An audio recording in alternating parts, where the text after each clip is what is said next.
ما أنت بنعمة ربك بمجنون وإن لك لأجرا غير ممنون وإنك لعلى خلق عظيم.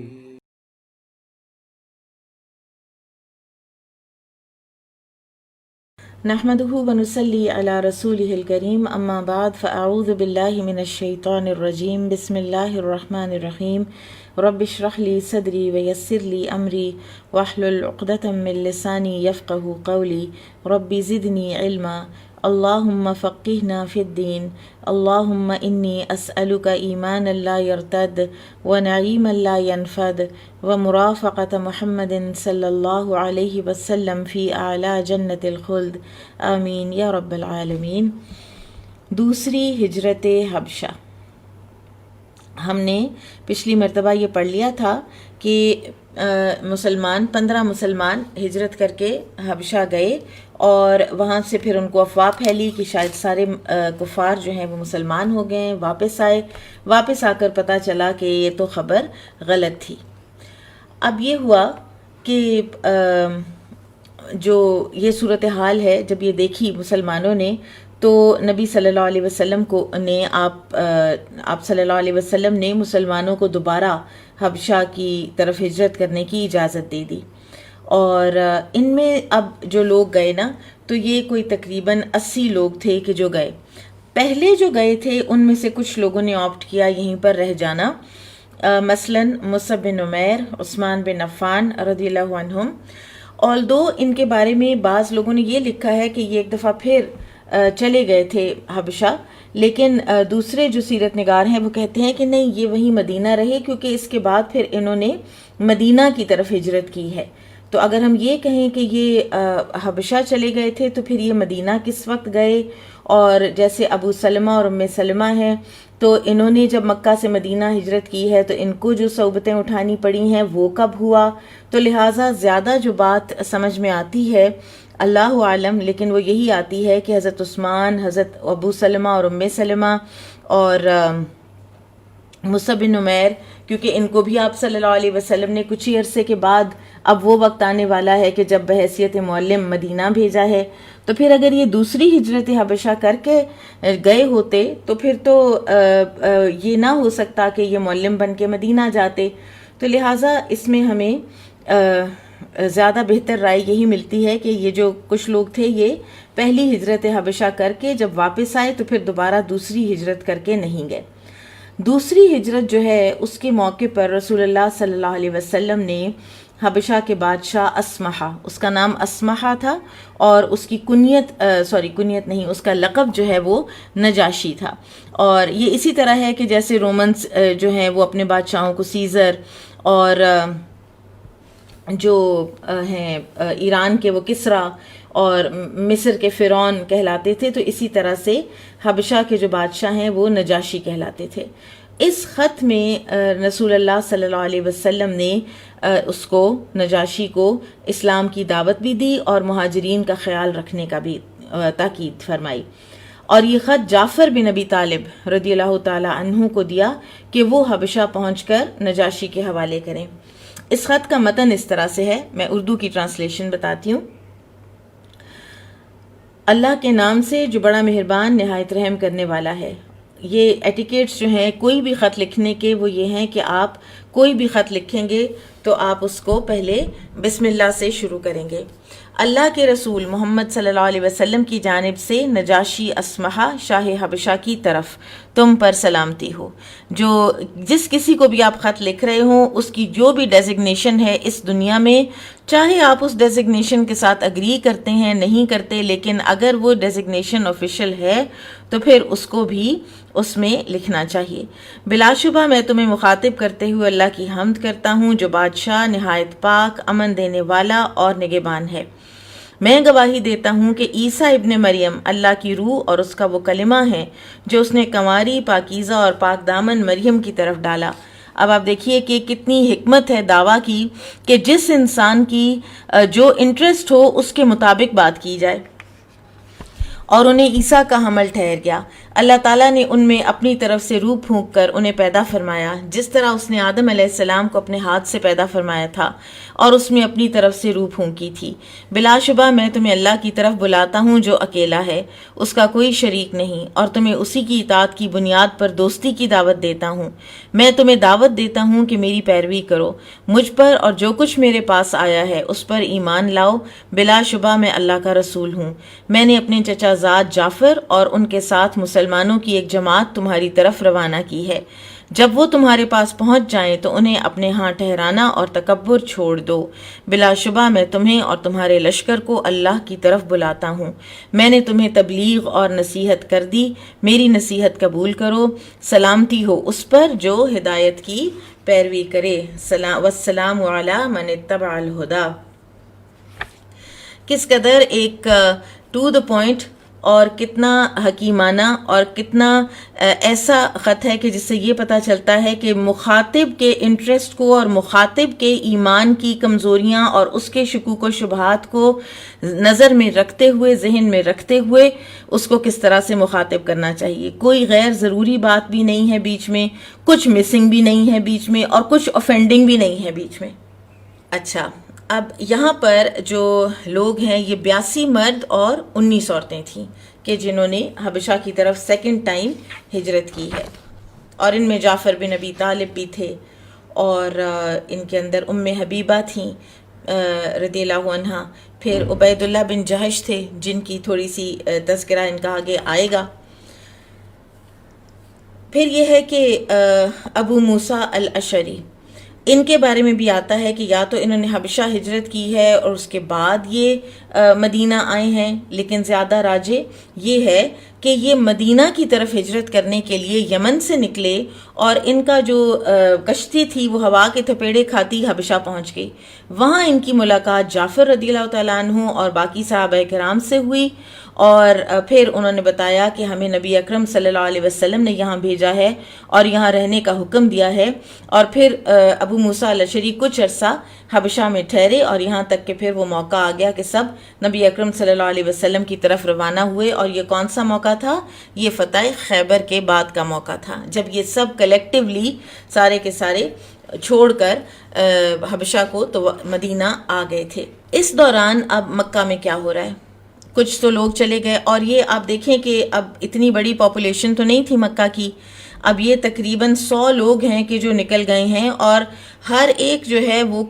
کچھ تو غلام بھی تھے لیکن نون لوگ بھی تھے بیچ میں جو نکل گئے حبشہ کی طرف۔ اور قریش جو ہیں وہ بہت زیادہ اپسٹ تھے، اور بہت اس بات سے ان کو تکلیف تھی کہ ہماری ناک کے نیچے سے ہمارے اتنے زیادہ لوگ نکل گئے ہیں، چلے گئے ہیں، اور ظاہر ہے ایک آبادی میں سے اتنے لوگ نکل جائیں تو ویسے بھی اس کی معیشت بھی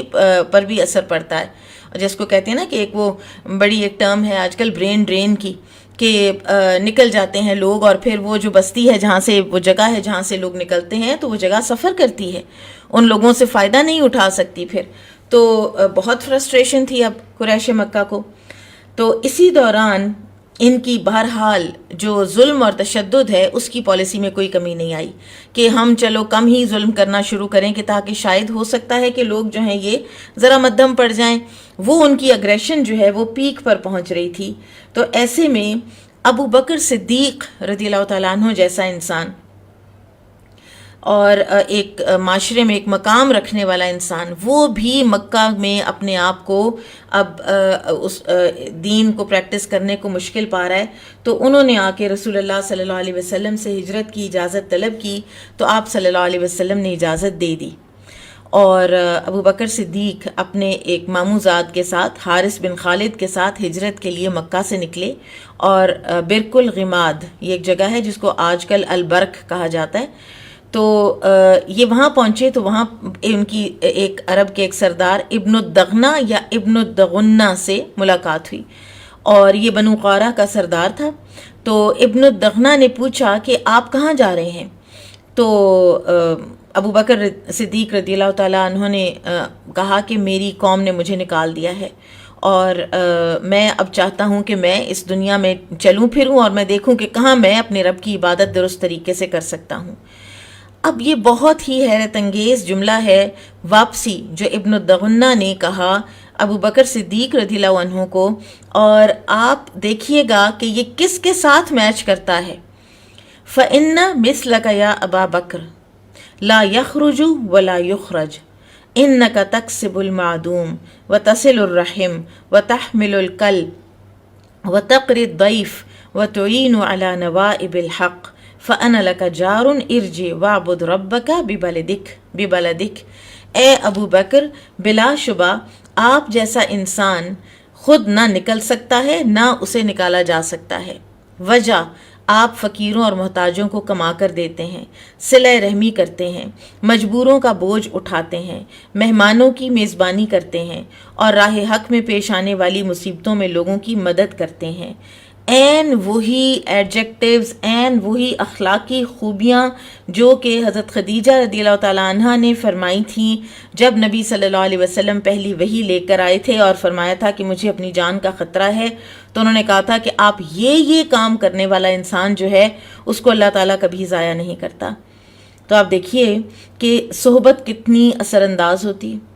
اور نبی صلی اللہ علیہ وسلم سے کیونکہ گہری دوستی تھی، بچپن کی گہری دوستی تھی، 2 سال چھوٹے تھے نبی صلی اللہ علیہ وسلم سے، لیکن آپ کے اخلاق کا اس قدر اثر لیا. اور پھر دوسری یہ کہ جو انسان خود سلیم الفطرت ہوتا ہے وہی دوسرے کے اچھے اخلاق سے اثر بھی لیتا ہے. ورنہ بعض لوگ ہوتے ہیں کہ وہ برسوں دوسرے کی کمپنی میں رہنے کے باوجود بھی وہ چیزیں نہیں کر پاتے یا وہ انیشیٹو نہیں لے پاتے کہ جو ایک انسان لے رہا ہوتا ہے.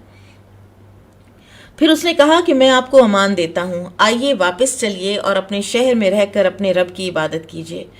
تو ابو بکر صدیق رضی اللہ تعالیٰ عنہ نے ابن الدغنہ سے کہا کہ میرے ساتھ مکہ سے نکلنے والا میرا یہ ماموزاد بھائی بھی ہے، تو پھر یہ بھی چلے میرے ساتھ. تو وہ کہنے لگا یہ اپنی راہ لیں، ان کو میں نہیں پروٹیکٹ کروں گا، آپ اپنے اہل و عیال کے ساتھ جو بھی ساتھ تھے ان کے ساتھ میرے ساتھ واپس چلیں.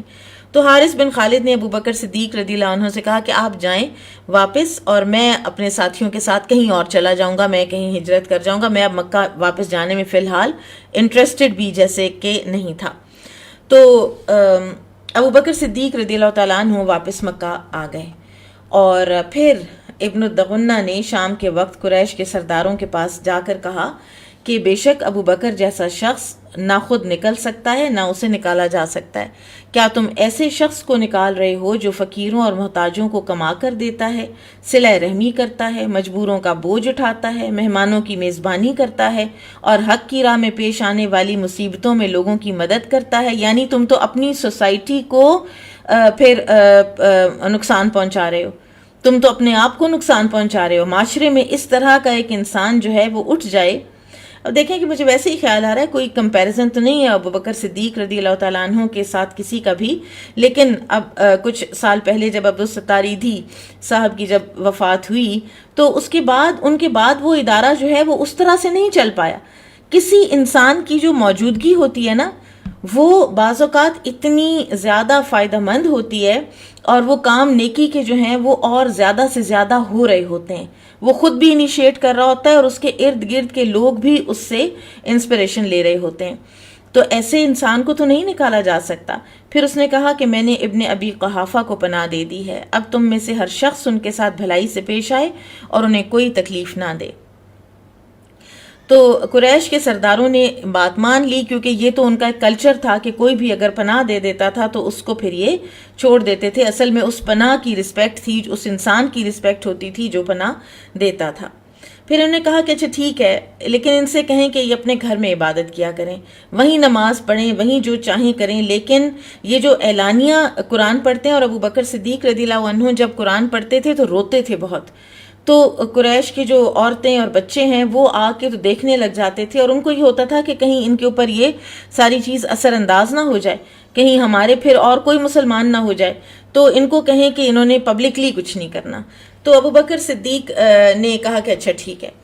لیکن کچھ عرصہ تو ان شرائط پر وہ عمل پیرا رہے،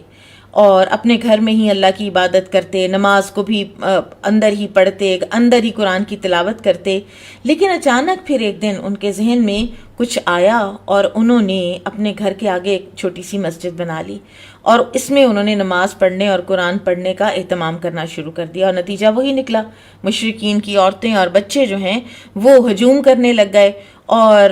ان کی گریا کو اور ان کی نرم دلی کو وہ اتنے حیرت انگیز طریقے سے دیکھتے تھے اور دل چاہتا تھا ان لوگوں کا دیکھنے کو. تو قریش نے ابن الدغنہ سے کہا کہ یہ جو انہوں نے شرط منظور کی تھی وہ انہوں نے توڑ دی ہے، تو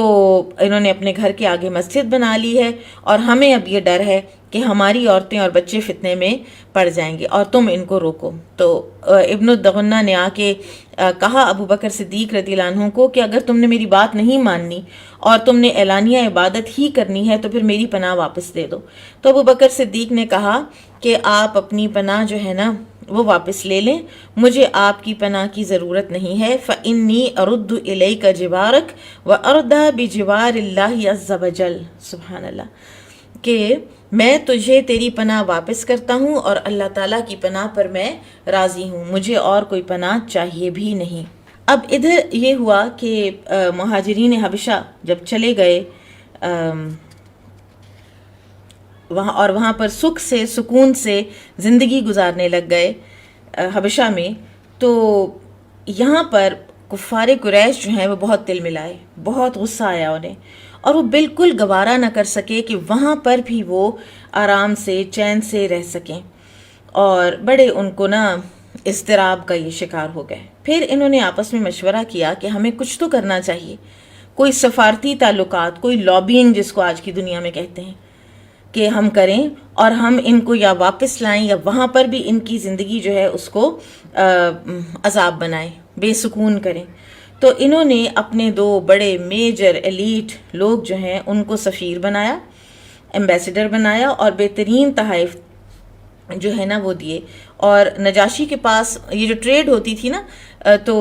نجاشی کے پاس اس کے ملک میں مکہ کی جو سب سے زیادہ چیز جاتی تھی وہ مکہ کا لیدر تھا، چمڑا تھا.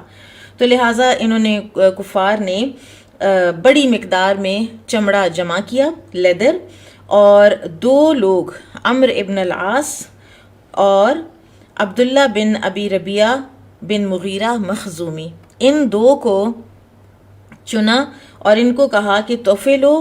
اور حبشہ جاؤ، اور نجاشی سے مسلمانوں کے بارے میں بات چیت کرنے سے پہلے کیا کرنا، اس کے جو بڑے بڑے پادری ہیں، پریسٹ ہیں، کیونکہ یہ ریلیجن کا میٹر ہے تو اس کے جو ریلیجن کے لوگ ہیں ان کو پکڑو،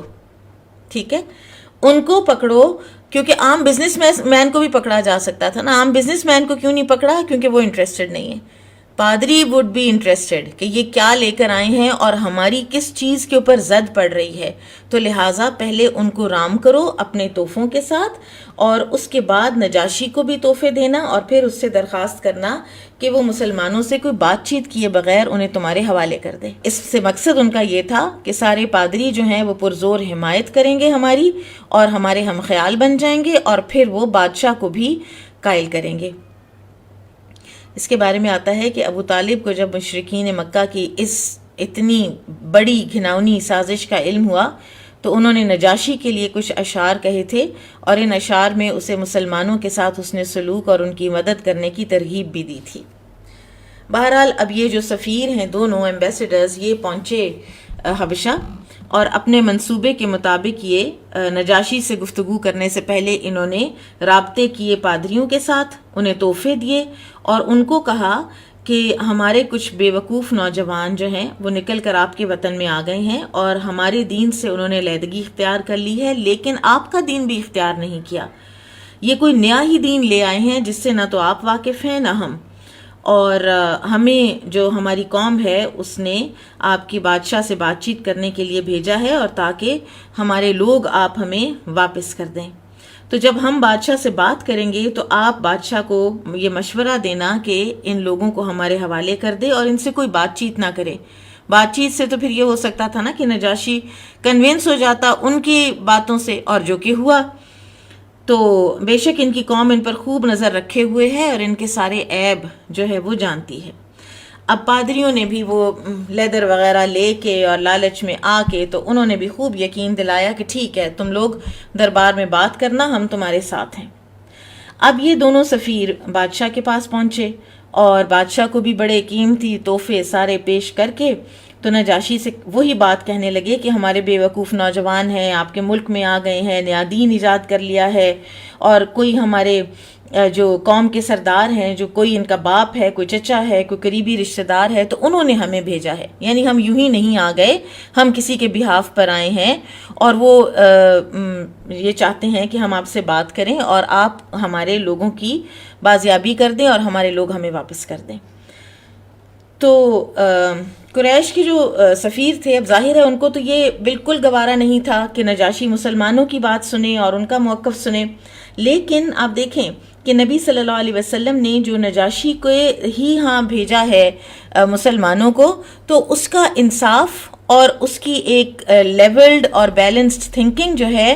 وہ غالباً آپ صلی اللہ علیہ وسلم کے علم میں تھی کہ وہ ایسا کبھی نہیں کرے گا کہ ون سائیڈڈ باتیں سن کر تو وہ فیصلہ سنا دے، تو ضرور دوسری سائیڈ کی بات پہلے سنے گا۔ تو جب ان سفیروں نے باتیں کیں، عمرو بن العاص نے اور دوسرے جو تھے انہوں نے، تو پادری بھی بولنے لگ گئے کہ ہاں اے بادشاہ، یہ سچ کہہ رہے ہیں، ان کی قوم ان پر خوب نظر رکھے ہوئے ہے اور ان کے عیبوں کو اچھی طرح جانتی ہے، ان لوگوں کو ان دونوں سفیروں کے سپرد کر دیجئے تاکہ یہ اپنی وطن اور اپنے قوم کی طرف جائیں اور جو ان کا معاملہ ہے وہ انہی کا معاملہ رہے۔ نجاشی یہ سن کر خوب غضبناک ہوا اور اس نے کہا کہ ہرگز نہیں، میں ایسے لوگوں کو ان کے حوالے نہیں کروں گا جو میرے پاس پناہ لینے آئے ہیں، جنہوں نے میری ہمسائیگی اختیار کی ہے اور جنہوں نے مجھے دوسروں پر ترجیح دی ہے اور یہ میرے ملک میں آئے ہیں۔ آپ دیکھیں کہ یہاں پر وہ صرف ایک پولیٹیکل جو ایک ایتھکس ہے نا، وہ اس کی بات کر رہا ہے، ابھی ریلیجن کا تو اس کو کچھ پتہ ہی نہیں ہے۔ کچھ لوگ ہیں وہ پناہ گزین ہیں، وہ میرے ملک میں آ گئے ہیں، میں ان پر زیادتی نہیں کروں گا، میں انہیں بلاؤں گا اور ان دونوں سفیروں نے ان کے بارے میں جو کچھ کہا ہے اس کے بارے میں ان سے پوچھ گچھ کروں گا۔ اگر وہ ایسے ہی نکلے جیسا کہ ان کے سفیروں نے بتایا ہے تو پھر میں بھیج دوں گا، پھر میں واپس بھیج دوں گا، اور لیکن اگر وہ ایسے ثابت نہ ہوئے تو پھر میں کبھی نہیں بھیجوں گا۔ جو میرے ملک میں میرے پاس پناہ لینے آئے ہو سکتا ہے وہ مظلوم ہوں، اور اگر وہ مظلوم ہوئے تو میں نے ان کو اچھی ہمسائیگی کرنی ہے، حسن سلوک کرنا ہے، اور ان کو میں نے واپس نہیں بھیجنا۔ اب مہاجرین کو طلب کیا گیا۔ اب ادھر صحابہ کرام ایک دوسرے کے ساتھ مشورہ کرنے لگے کہ جب نجاشی کے پاس جائیں گے تو ہم کیا کہیں گے، تو پھر آپس میں انہوں نے یہ طے کیا کہ اللہ کی قسم ہم وہی بات کہیں گے جس کا ہمیں علم ہے اور جس کا ہمارے نبی صلی اللہ علیہ وسلم نے حکم دیا ہے، چاہے اس کا نتیجہ کچھ بھی نکلے۔ اور یہی عزم لے کر صحابہ کرام نجاشی کے دربار میں پہنچے، اور نجاشی نے عیسائیوں کے بڑے بڑے علماء بلا رکھے تھے، اور وہ اپنے ارد گرد اپنی پرانی جو ٹیسٹمنٹس ہیں اور کتابیں ہیں وہ کھول کے بیٹھے ہوئے تھے، اور نجاشی نے مسلمانوں سے پوچھا۔ اب یہ پہلی بار ہے کہ شاید نجاشی کو یہ سمجھ آ رہی ہے کہ یہ ریلیجن کی بنیاد پر یہ ایک جو گروہ ہے یہ میرے پاس آ کے بیٹھا ہے۔ تو نجاشی نے پوچھا کہ یہ کون سا دین ہے جس کی وجہ سے تم اپنی قوم کے دین سے علیحدہ ہوئے ہو؟ پھر نہ تم میرے دین میں داخل ہوئے ہو اور نہ دوسری امتوں میں کسی کے دین میں، تو اس کے علاوہ تو یہ لوگ اور کسی دین کو جانتے نہیں تھے۔ اب نجاشی کے سوال پر جعفر بن ابی طالب، آپ دیکھیے کہ اللہ سبحانہ و تعالیٰ نے کیسے چن چن کے لوگ حبشہ بھی بھیجے نا، ایسے لوگ کہ جو وہاں پر اسلام کو ڈیفینڈ بھی کر سکتے تھے۔ اور پھر جعفر بن ابی طالب نے ایک بہت جامع، بہت نپی تلی تقریر کی اور اسلام کی تمام پاکیزہ تعلیمات کو اتنی خوبصورتی سے بیان کیا کہ نجاشی جو ہے وہ تو اسی وقت قائل ہو گیا تھا۔ تقریر جو ہے وہ عربی میں موجود ہے سیرت کی کتابوں میں، ہم یہاں پر اس کا ذکر جو ہے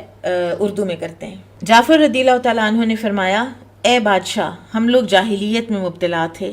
ہم بتوں کی عبادت کرتے تھے، مردار کھاتے تھے، بدکاریاں کرتے تھے، قطع رحمی کرتے تھے اور ہمسایوں سے برا سلوک کرتے تھے۔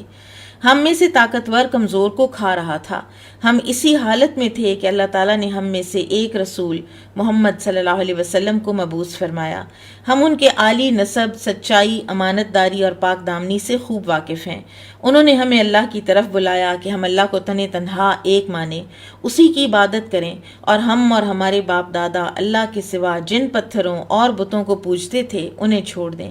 اللہ کے رسول نے ہمیں سچی بات کرنے، امانت ادا کرنے، صلہ رحمی کرنے، ہمسایوں سے اچھا سلوک کرنے،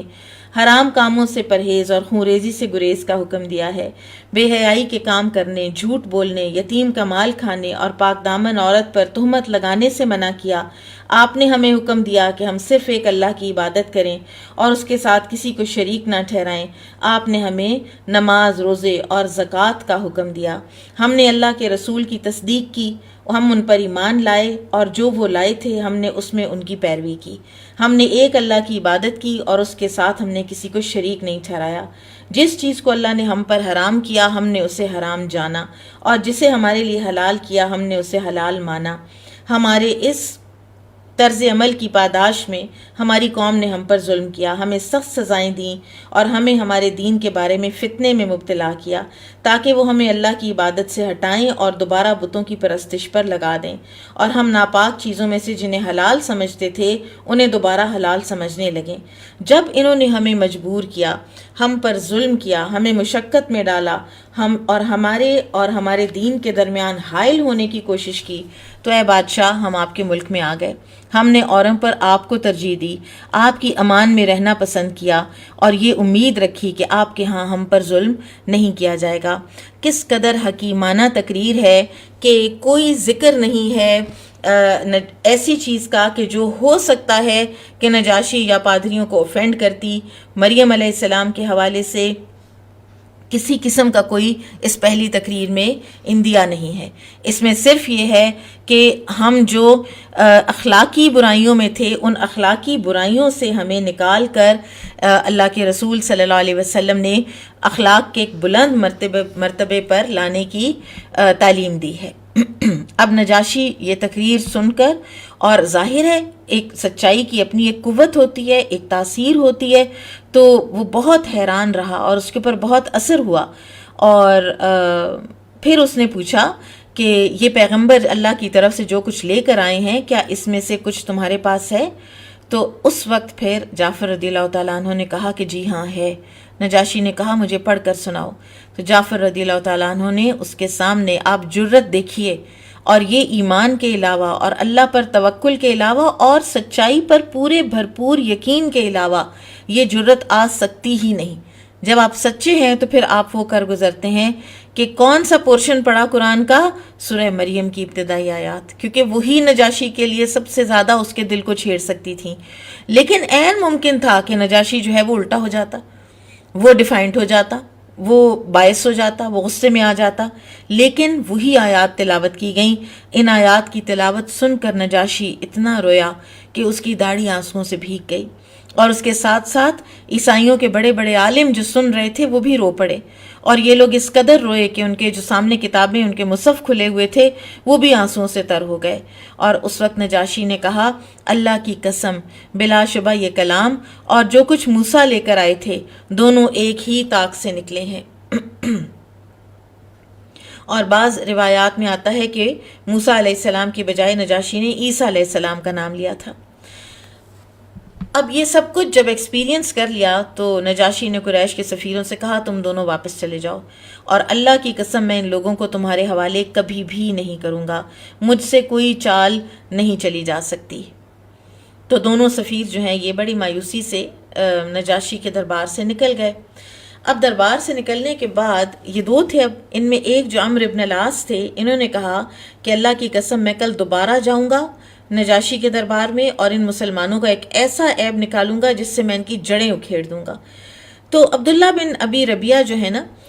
عمرو بن العاص تو بعد میں مسلمان ہوئے ہیں، لیکن عبداللہ بن ابی ربیعہ کے بارے میں مجھے کچھ مل نہیں سکا کہ یہ بعد میں مسلمان ہوئے تھے یا نہیں، لیکن اس وقت انہوں نے کہا عمر سے کہ ایسا نہ کرو، بہرحال ہمارے بھائی بندی ہیں نا، ہمارے رشتہ دار ہی ہیں نا، اب اگر سکون سے رہ رہے ہیں تو رہنے دو، ایک کوشش ہم نے کر لی سفارتی، وہ ناکام ہو گئی، اب بس کر دیتے ہیں۔ تو عمرو ابن العاص نے ایک وجہ سے انا کا مسئلہ بنایا اور انہوں نے کہا کہ نہیں، میں تو نجاشی کو اس بات سے ضرور آگاہ کروں گا کہ یہ عیسیٰ علیہ السلام کو اللہ کا بیٹا نہیں مانتے اور یہ ان کو اللہ کا بندہ مانتے۔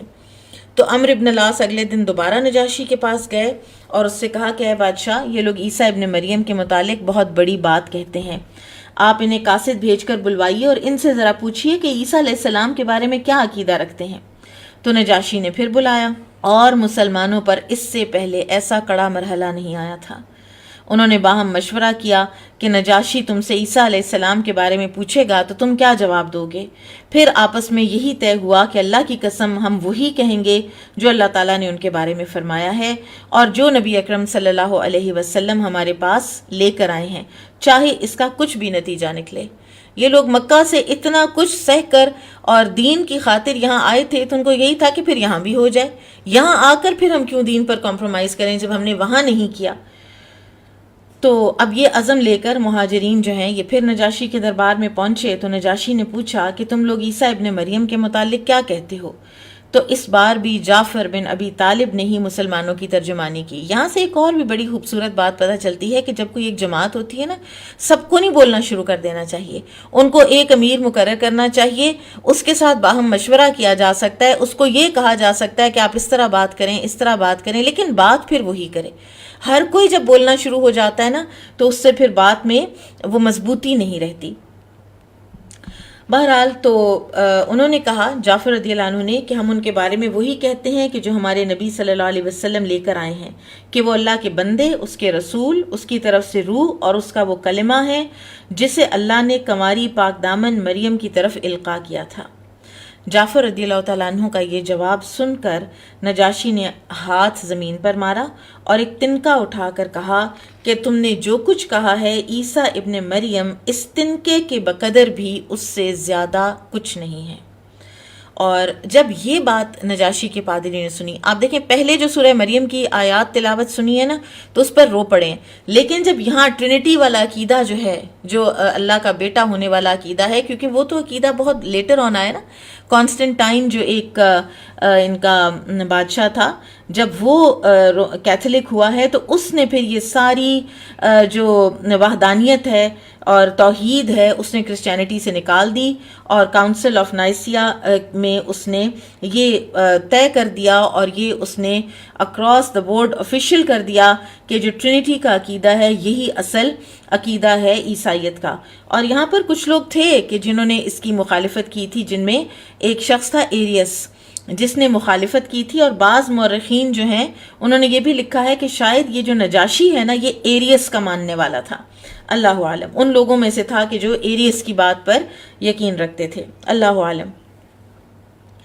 تو اب پادری جو ہیں وہ بڑے سخت غصے اور نفرت کا اظہار کیا، اور کیونکہ ان کی تو آئیڈینٹی ختم ہو جانی تھی اگر وہ یہ بات مان لیتے، اور ایسے آوازیں نکالنے لگ گئے گروننگ کی، تو نجاشی نے کہا کہ اللہ کی قسم چاہے تم کچھ بھی کہتے رہو، لیکن مراد یہ تھی اس کی کہ سچائی یہی ہے جو مسلمانوں کے ترجمان نے بیان کر دی ہے۔ تو اس کے بعد نجاشی نے مسلمانوں کو کہا کہ تم لوگ میرے ملک میں بحفاظت رہو، جو تمہیں تنگ کرے گا، برا کہے گا، اس پر میں تاوان لگاؤں گا، اور جو برا بھلا کہے گا یا زندگی تمہاری مشکل بنائے گا اس پر بھی میں تاوان لگاؤں گا۔ اور تاکید سے اس نے یہ بات 3 بار دہرائی، اور پھر کہنے لگا کہ مجھے گوارا نہیں کہ میں تم میں سے کسی شخص کو بھی تکلیف دوں، چاہے اس کے بدلے میں مجھے سونے کا پہاڑ بھی ملے۔ پھر پادریوں سے اس نے کہا کہ ان کے سارے تحائف واپس کر دو اور ہمیں ان کے تحفوں کی کوئی ضرورت نہیں ہے۔ اللہ کی قسم اللہ تعالیٰ نے جب مجھے میری بادشاہت لوٹائی تھی اس وقت مجھ سے رشوت نہیں لی تھی کہ میں اس کے بارے میں رشوت لوں، نہ اللہ تعالیٰ نے میرے بارے میں لوگوں کی بات مانی تھی کہ میں اس کے بارے میں لوگوں کی بات مانوں۔ تو یہ دونوں جو سفیر ہیں یہ اپنے تحفے بھی انہوں نے واپس لیے۔ آپ دیکھیں ہیوملیشن کی ایک انتہا ہے نا کہ تحفے تو رکھ لیتے وہ لوگ، تحفے بھی واپس لے کر یہ واپس آئے ہیں۔ ٹوٹل کمپلیٹ جو ہے نا ناکامی سفارتی لیول پر اس کا ان کو سامنا کرنا پڑا۔ اور یہ اتنی ہیوملیشن تھی کہ عمرو ابن العاص جیسا بندہ اس کو پھر ہضم نہ کر سکا، اور کتنے دن یہ اپنے گھر سے نکلتے ہی نہیں تھے، اور مشرکین پوچھتے تھے کہ کیا ہوا ہے، گھر سے کیوں نہیں نکلتے؟ تو عمرو ابن العاص نے اپنے نہ نکلنے کی وجہ بتاتے ہوئے کہا کہ نجاشی سمجھتا ہے کہ تمہارا ساتھی نبی ہے، اور یہ بات مجھے سخت شرمندگی میں مبتلا کر رہی ہے کہ میرے ساتھ وہاں پر کیا ہوا ہے۔ پھر وہاں پر اب حبشہ کے کچھ حالات بھی ہم دیکھ لیتے ہیں کہ نجاشی کے خلاف ایک بغاوت شروع ہو گئی۔ لوگوں نے سمجھا کہ نجاشی مسلمان ہو گیا ہے، اینڈ رائٹ فلی سو۔ اب مسلمان وہ ہو گیا تھا، لیکن اپنی رعایا کے خوف سے اس نے اظہار نہ کیا، اور جب اس نے عیسیٰ علیہ السلام کے اللہ کا بندہ ہونے کو برحق قرار دیا تو عیسائی جو ہیں حبشہ کے، اور جو میجورٹی تھی وہاں پر عیسائی ہی تھی، تو انہوں نے مخالفت کی، اور انہوں نے نجاشی سے کہا کہ تم نے ہمارے دین سے علیحدگی اختیار کر لی ہے، اور یہ بغاوت انہوں نے شروع کر دی نجاشی کے خلاف۔ اور یہ صورتحال دیکھی تو آپ دیکھیں نجاشی کی مسلمانوں کے ساتھ اب جو گڈ ول ہے وہ کہاں تک پہنچی ہوئی ہے کہ اپنے خلاف کو ہو رہا ہے، اپنے خلاف بغاوت ہو رہی ہے، لیکن فکر کس کی ہے؟ ان مٹھی بھر مسلمانوں کی۔ اس نے جعفر اور رضی اللہ عنہ اور دوسرے جو مہاجر صحابہ تھے ان کے طرف اپنا پیغام بھیجا اور کہا کہ ساحل پر تم لوگوں کے لیے کشتیاں تیار ہیں، اور اگر مجھے شکست ہو گئی تو تم لوگ کشتیوں میں سوار ہو کر نکل جانا، کیونکہ پھر تم لوگوں کو یہاں پر دوسرا کوئی حکمران آیا تو وہ چین سے نہیں بیٹھنے دے گا، اور جہاں مناسب سمجھنا وہاں قیام کر لینا، اور اگر مجھے فتح نصیب ہوئی تو تم لوگ پھر بدستور یہیں ٹھہرے رہنا۔ اور اس کے بعد نجاشی نے کیا کیا؟ نجاشی نے ایک پارچمنٹ جیسے کوئی چمڑے کا کوئی ٹکڑا یا کاغذ یا جو بھی جن پر بھی چیزیں لکھی جاتی تھیں ایک لی، اور اس کے اوپر اس نے لکھا کہ میں گواہی دیتا ہوں کہ اللہ کے سوا کوئی معبود برحق نہیں، اور محمد صلی اللہ علیہ وسلم اللہ کے بندے اور رسول ہیں، اور میں گواہی دیتا ہوں کہ عیسیٰ ابن مریم اللہ کے بندے، اس کے رسول، اس کی طرف سے روح اور اس کا وہ کلمہ ہے جو اس نے مریم کی طرف القاء کیا علیہ السلام۔ تو یہ تحریر اس نے اپنے جو بھی اوپر وہ جبے پہنا کرتے تھے نا، اس کے نیچے اپنے دائیں کندھے کی طرف اس نے رکھ لی، جیسے تعویذ یا لٹکا لیا جاتا ہے یا کسی طریقے اس نے یا جیب میں یا اس کو اٹیچ کر لیا، اور حبشہ کے لوگوں کے سامنے آیا، اور لوگوں نے پوچھا نجاشی نے پوچھا کہ کیا میں سب لوگوں سے بڑھ کر تم پر حقدار نہیں؟ تو انہوں نے کہا کیوں نہیں؟ تو نجاشی نے پوچھا کہ تم نے اپنے بارے میں میرا سلوک کیسا پایا؟ تو رعایا نے کہا بہترین سلوک پایا۔ نجاشی نے پوچھا پھر تم لوگوں کو کیا ہو گیا ہے، کیوں میرے خلاف بغاوت کر رہے ہو؟ تو انہوں نے کہا کہ تم نے ہمارے دین سے علیحدگی اختیار کر لی ہے، اور تم یہ سمجھتے ہو کہ عیسیٰ علیہ السلام اللہ کے بندے ہیں۔ نجاشی نے پوچھا تم کیا کہتے ہو ان کے بارے میں؟ تو لوگوں نے کہا کہ ہم تو یہی کہتے ہیں کہ وہ اللہ کے بیٹے ہیں، نعوذ باللہ۔ تو نجاشی نے اپنا جہاں پر اس نے وہ پارچمنٹ رکھی ہوئی تھی نا اپنے چیسٹ کے اوپر، ادھر ہاتھ رکھ کر اس نے کہا کہ میں گواہی دیتا ہوں کہ عیسیٰ ابن مریم اس سے زیادہ کچھ نہیں۔ اور نجاشی کا مطلب یہ تھا کہ عیسیٰ علیہ السلام اس تحریر سے بڑھ کر کچھ نہیں ہے جو میں نے لکھی ہوئی ہے۔ اب یہ سب اس کے اور اللہ کے درمیان تھا، اور اللہ سبحانہ و تعالیٰ نے اس کا یہ طریقہ ایکسیپٹ فرمایا، کیونکہ اس وقت اگر وہ اپنا ایمان جو ہے اس کا اظہار کر دیتا تو نقصان صرف اس کا اپنا نہیں ہونا تھا، قتل و غارت صرف یہ نہیں کہ وہاں پہ ہونی تھی، مسلمانوں کا نقصان ہونا تھا، مسلمانوں نے بے گھر ہونا تھا۔ تو اللہ سبحانہ و تعالیٰ نے ان مسلمانوں کی خاطر جو ہے نجاشی کا یہ طریقہ ایکسیپٹ کیا، اور ہو سکتا ہے کہ کسی دن کو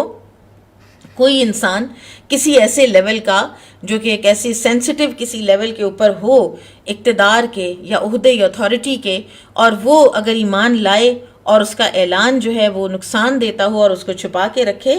تو اللہ سبحانہ و تعالیٰ اس کو قبول کریں گے انشاءاللہ۔ اب حبشہ کے لوگوں نے کہا کہ اچھا ٹھیک ہے، یہ تو ہمارے ہی دین پر ہے، اور وہ خوشی خوشی واپس چلے گئے، اور صحابہ کرام جو ہیں یہ حبشہ میں بہت اطمینان اور امن کے ساتھ زندگی گزارنے لگے۔ پھر یہ ہوا کہ ایک اور واقعہ پیش آیا کہ ایک کوئی شخص تھا جو نجاشی کے خلاف بادشاہت کے معاملے میں جھگڑنے لگا، اور وہ نجاشی سے بیسیکلی بادشاہت چھیننا چاہتا تھا۔ اس صورتحال پر پھر صحابہ کرام بہت فکر مند اور غمزدہ ہوئے، اور انہیں خطرہ تھا کہ اگر یہ شخص نجاشی پر غالب آ گیا تو ہمیں نہیں امید کہ کوئی اور ہمیں اتنا چین سکون سے رہنے دے گا جتنا یہ نجاشی رہنے دیتا ہے. تو نجاشی نے اس حبشی جو اس کے خلاف تھا اس کی طرف پیش قدمی کی، اور نجاشی اور اس آدمی کے درمیان دریائے نیل حائل تھا. تو صحابہ کرام نے آپس میں مشورہ کیا کہ کون جائے گا اور میدان جنگ سے خبر لے کر آئے گا. اور اس وقت سیدنا زبیر بن عوام جو کہ نبی صلی اللہ علیہ وسلم کی پھپھی کے بیٹے بھی ہیں، اور بعد میں غزوہ خندق کے بعد آپ صلی اللہ علیہ وسلم نے ان کو حواری رسول کا لقب بھی دیا تھا، تو یہ بالکل ینگ تھے اس وقت اور کہنے لگے میں جاؤں گا.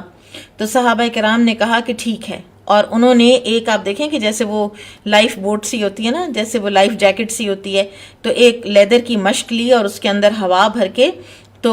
زبیر کو دی، اور انہوں نے اپنے سینے کے نیچے رکھی اور نیل کو ایک کنارے سے دوسرے کنارے پر پہنچے، میدان جنگ تک پہنچے اور وہاں صورتحال کا جائزہ لیا. پھر صحابہ کرام کی طرف واپس آئے اور بتایا کہ نجاشی کو اللہ تعالیٰ نے فتح دی ہے اور وہ غلبے اور اقتدار پر قائم ہے. ادھر مسلمان خوب دعائیں کر رہے تھے، اور یہ واپس آئے اور بڑے دور سے کپڑا ہوا میں لہرا رہے تھے اور کہہ رہے تھے کہ خوش ہو جاؤ، نجاشی کو اللہ نے فتح دے دی ہے اور اللہ تعالیٰ نے اس کے دشمن کو ہلاک کر دیا ہے. اور یہ سن کر مہاجرین میں خوشی کی لہر دوڑ گئی. مہاجرین کیوں خوش ہو رہے تھے؟ اس لیے کہ وہ پرسکون زندگی گزار رہے تھے، اس لیے کہ ان کو اپنے دین کے معاملے میں کسی قسم کی کمپرومائز نہ کرنے والی ایک جگہ ملی ہوئی تھی. تو لہٰذا ایسے میں اگر کوئی کسی کا ساتھ دیتا ہے، کسی ایک پارٹی کا یا کسی ایک کا کہ جو آپ سمجھیں کہ آپ کے دین کے معاملے میں آپ کے ساتھ زیادہ معاون ہے، تو کسی غیر مسلم ملک میں رہتے ہوئے بھی ایسا کرنا جائز ہے. پھر اب جو مہاجرین حبشہ ہیں یہ کافی سال وہاں رہے ہیں. 7 مرد اور چند عورتیں ان میں سے حبشہ ہی میں فوت ہوئے، اور جب مسلمان مکہ سے مدینہ ہجرت کر گئے تو ان میں سے تقریباً 33 مرد 33 اور 8 عورتیں جنگ بدر سے پہلے مدینہ کی طرف روانہ ہوئے. اب یہ کون تھے، ان کے نام جو ہیں ان کے بارے میں کچھ اختلافات ہیں. ہو سکتا ہے کہ حضرت عثمان اور رقیہ رضی اللہ تعالیٰ عنہ اس وقت واپس پہنچے ہوں، اللہ عالم، ہمیں نہیں پتہ، کیونکہ رقیہ رضی اللہ تعالیٰ عنہ کا جو انتقال ہے وہ غزوہ بدر کے بالکل ساتھ ہوا ہے، اور ان کو اسمال پاکس ہو گئے تھے، اور عثمان رضی اللہ عنہ کو آپ صلی اللہ علیہ وسلم نے فرمایا تھا کہ آپ بدر میں ساتھ مت آئیں، رقیہ کے پاس ہی رہیں. تو اور یہ ایک گروہ تھا جو اس وقت آیا ہے. باقی کچھ جو ہیں وہ غزوہ بدر کے بعد آئے ہیں، اور پھر کچھ جو ہیں وہ فتح خیبر کے بعد آئے ہیں. اور یہ فتح خیبر کے بعد والوں میں ہی جعفر بن ابی طالب بھی تھے، اور یہ سن 7 ہجری کا واقعہ ہے. وہاں پر حبشہ میں عبید اللہ بن جہش جو کہ آپ صلی اللہ علیہ وسلم کی پھپھی کا بیٹا تھا، اور زینب بنت جہش ام المومنین رضی اللہ عنہ کا بھائی تھا، یہ مسلمان ہوا. مکہ میں کرسچینٹی سے مسلمان ہوا تھا. حبشہ جا کر اس کو کرسچینٹی پھر پسند آ گئی اور یہ مرتد ہو کے کرسچن بن گیا. اور اس کی بیوی تھیں ام حبیبہ رضی اللہ تعالی عنہا جو کہ ابو سفیان کی بیٹی تھیں، اور یہ کہتی ہیں کہ ایک دن میں نے خواب میں اپنے شوہر کو نہایت بری اور بھدی صورت میں دیکھا. میں گھبرا گئی تو میں نے کہا اللہ کی قسم اس کی حالت تو بدل چکی ہے. صبح ہوئی تو عبید اللہ بن جہش نے مجھے کہا کہ ام حبیبہ میں نے دین کے معاملے میں غور و فکر کیا تو عیسائیت سے بہتر مجھے تو کوئی دین معلوم ہی نہیں ہوا. تو میں نے پہلے بھی عیسائیت اختیار کی تھی، میں نے پھر محمد کا دین قبول کر لیا صلی اللہ علیہ وسلم، اب میں پھر عیسائی ہو گیا ہوں. تو میں حبیبہ کہتی ہیں کہ میں نے اس سے کہا کہ اللہ کی قسم یہ کام تمہارے لیے کسی صورت بہتر نہیں ہے، اور میں نے اس کو اپنا خواب بھی سنایا، لیکن اس نے کوئی توجہ ہی نہ دی اور شراب پینے لگا، اور یہاں تک کہ عیسائیت ہی کی حالت میں اس کی موت آ گئی. اب وہاں پر آپ دیکھیں پردیس میں علیحدہ، ماں باپ سے دور، شوہر کے ساتھ گئی ہوئی، شوہر پہلے مرتد ہوا اور پھر مر بھی گیا. ام حبیبہ وہاں پر اکیلی رہ گئیں، لیکن اپنے دین سے وہ ذرا سا بھی نہ ہٹیں، اس پر ثابت قدم رہیں. اور پھر سن 7 ہجری میں نبی اکرم صلی اللہ علیہ وسلم نے ان سے نکاح کیا، اور اس طرح انہیں ام المومنین بننے کا بھی شرف حاصل ہوا. ادھر اب مکہ میں کیا ہو رہا ہے؟ آپ کو ابو بکر صدیق رضی اللہ تعالیٰ عنہ والی بات جو ہے وہ بتائی گئی. اب کیا ہوا، یہ 6 سال کی اب بات ہے، ٹھیک ہے، بعثت کا 6 سال آ گیا ہے، اور حمزہ بن عبد المطلب مسلمان ہو گئے. اور بعض مورخین نے لکھا ہے کہ وہ 5ویں سال میں مسلمان ہوئے تھے، لیکن لگ بھگ بس یہی جو ہے وقت تھا. اور ان کے اسلام لانے کا پس منظر ایک انتہائی ایمان افروز بھی ہے، بڑا دلچسپ بھی ہے کہ یہ ایک بڑے شکاری ذہن رکھنے والے اور شکار کو پسند کرنے والے ایک انسان تھے، اور بہت ایک عظیم فگر تھے یہ مکہ میں، ایک جس کو کہتے ہیں نا کہ ماؤنٹینس فگر، اس طرح سے تھے یہ مکہ میں. اور یہ ایک دفعہ شکار سے واپس آئے تو ادھر یہ ہوا کہ ابو جہل جو ہے وہ صفا پہاڑی کے قریب رسول اللہ صلی اللہ علیہ وسلم کے پاس سے گزرا، اور اس نے اس دن اتنی ہیوملیشن والی باتیں کی اور اتنا توہین آمیز لہجہ بولا کہ بہت ہی گھٹیا اس نے باتیں کی. اب بعض نے لکھا ہے کہ قریش کے کچھ خواتین جو ہیں جیسے پھپھیاں ہیں آپ صلی اللہ علیہ وسلم کی، تو ان میں سے کسی نے سنا اور ان کو غصہ آیا کہ یہ بنو ہاشم کے ایک ہمارے جو ہیں فرد، ان کو یہ آ کے تو بنو امیہ کا جو ایک فرد ہے یہ اتنا زیادہ برا بھلا کہہ رہا ہے، تو ان کو غصہ آیا. اور بعض نے یہ لکھا ہے کہ عبداللہ بن جدعان جو ہے اس کی ایک لونڈی اپنے مکان میں بیٹھی تھی اور وہ سن رہی تھی، اور اس کو بھی بہت برا لگا، اور ایسے میں حمزہ رضی اللہ عنہ اپنی گلے میں کمان لٹکائے شکار سے واپس آئے. تو اور ان کا معمول یہ تھا کہ وہ گھر اس وقت تک نہیں جاتے تھے جب تک وہ پہلے کعبہ کا طواف نہ کر لیں، اور کعبہ کا طواف کرتے ہوئے وہ جو قریش کے لوگ وہاں پہ بیٹھے ہوتے ان کو وہ ملتے اور ان سے گفتگو کیا کرتے، جیسے ایک سوشل ایک طریقہ ہوتا ہے. تو جب وہ گزرے اس لونڈی کے پاس سے تو اس نے انہیں پکارا اور کہا، ابو ہمارا، ابھی ابھی آپ کے بھتیجے کو ابو الحکم بن ہشام کی طرف سے جس بدسلوکی اور بدزمانی کا سامنا کرنا پڑا ہے، کاش آپ اسے دیکھتے. اور آپ کے بھتیجے کو اس نے جب یہاں بیٹھے دیکھا ابو الحکم نے یعنی ابو جہل نے، تو انہیں شدید اذیت پہنچائی، برا بھلا کہا اور ایسی بری باتیں کہیں کہ جنہیں کوئی بھی ناپسند کرے. آپ کے بھتیجے کو سخت اذیت دے کر وہ چلا گیا، لیکن محمد صلی اللہ علیہ وسلم نے واپسی ایک بات بھی نہیں کہی. اب اللہ تعالیٰ نے یہاں پر اب ارادہ فرما رکھا تھا. آپ دیکھیں کیسے، ابھی ہم تھوڑی دیر میں حضرت عمر کا پڑھیں گے، کیسے اللہ تعالیٰ نے ان لوگوں کو ڈائریکٹ کیا ہے جن میں اللہ تعالیٰ نے خیر دیکھی ہے، اور بالکل جب کہ یہ اس چیز کو ایکسپیکٹ بھی نہیں کر رہے تھے. حمزہ رضی اللہ تعالیٰ عنہ صرف اپنے بھتیجے اور اپنے خاندان کے ایک فرد کے حوالے سے یہ بات سن کر غیرت میں آئے اور غصے میں آئے اور سیدھے گئے، اور ابو جہل جو ہی دیکھا اسے اپنی کمان اس کے سر پہ ماری اور اس کو بڑا سخت گہرا زخم لگا اور اس کا خون پھوٹ نکلا. اور سیدنا حمزہ نے کہا، اور جیسے ایک انسان بلرٹ آؤٹ کرتا ہے نا غصے میں کوئی بات، تو اور مین نہیں کرتا، اس کا معنی نہیں ہوتا یہ کہنے کا، تو کہنے لگے کہ کیا تم محمد کو برا بھلا کہتے ہو جبکہ میں بھی اس کے دین پر ہوں؟ اب بتاؤ اب تم کیا کرو گے؟ میں بھی وہی کہتا ہوں جو وہ کہتے ہیں، اگر تم میں ہمت ہے تو اب مجھے کچھ کہو. بنو مخزوم کے لوگ تھے تو ابو جہل کی مدد کے لیے آئے، انہوں نے حمزہ رضی اللہ تعالیٰ عنہ پر حملہ کرنے کی کوشش کی، تو ابو جہل نے خود ہی روک دیا، کہنے لگا ابو ہمارا کو چھوڑ دو، اللہ کی قسم میں نے اس کے بھتیجے کو واقعی بہت بری گالی دی تھی. تو اس لیے وہ لوگ پیچھے ہٹ گئے اور حمزہ کو کچھ نہیں کہا رضی اللہ عنہ. اور ابو جہل کی بھی آپ دیکھیں کہ یہاں پر اس نے ایک عقل مندی کا مظاہرہ کیا نا، کہ یہاں پر اب حمزہ رضی اللہ عنہ کے ساتھ میں نہیں کر سکتا کسی قسم کی بھی، میں افورڈ ہی نہیں کرتا میں کسی قسم کی بھی ان کے ساتھ دشمنی یا اینیموسٹی. پھر اب یہ ہوا کہ حمزہ رضی اللہ تعالیٰ عنہ یہ بات کہہ تو بیٹھے، اور ان کا سٹیٹس ایسا تھا، وہ ایک ایسا فگر تھے مکہ میں کہ یہ نہیں ہو سکتا کہ اب وہ ایک بات کہیں اور اس سے وہ ویسے ہی کہیں کہ نہیں وہ تو غصے سے میرے منہ سے نکل گئی تھی. تو وہ بڑے پریشان ہوئے اور وہ دل میں سوچنے لگے کہ یہ جو میں بات کہہ آیا ہوں تو اب میں اس کا کیا کروں، کیونکہ مسلمان تو کانشیسلی ابھی وہ نہیں ہوئے تھے.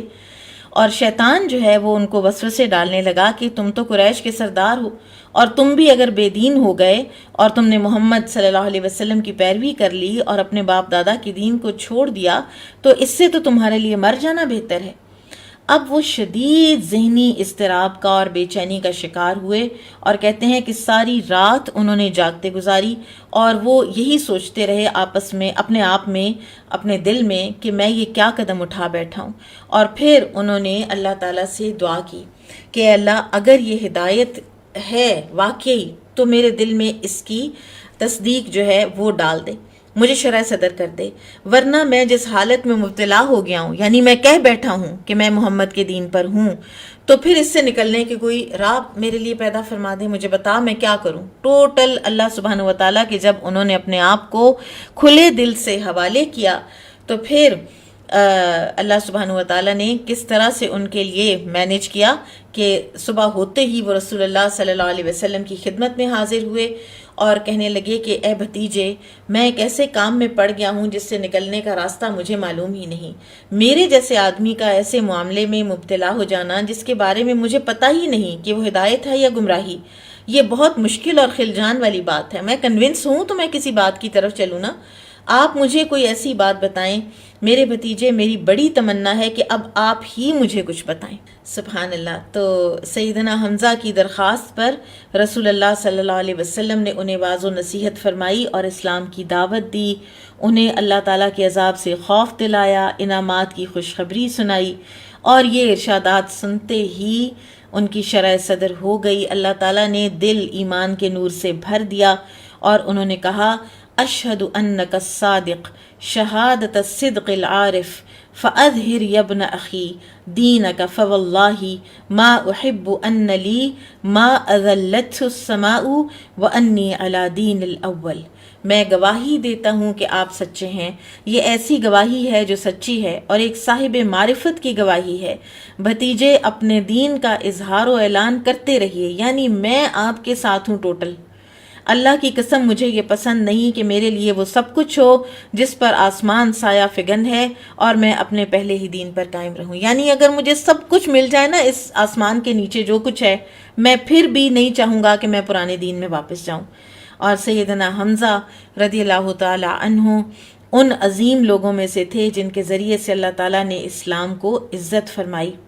ان کے اسلام قبول کرنے پر قریش کو شدید دھچکا لگا، ڈپریس ہو گئے سخت،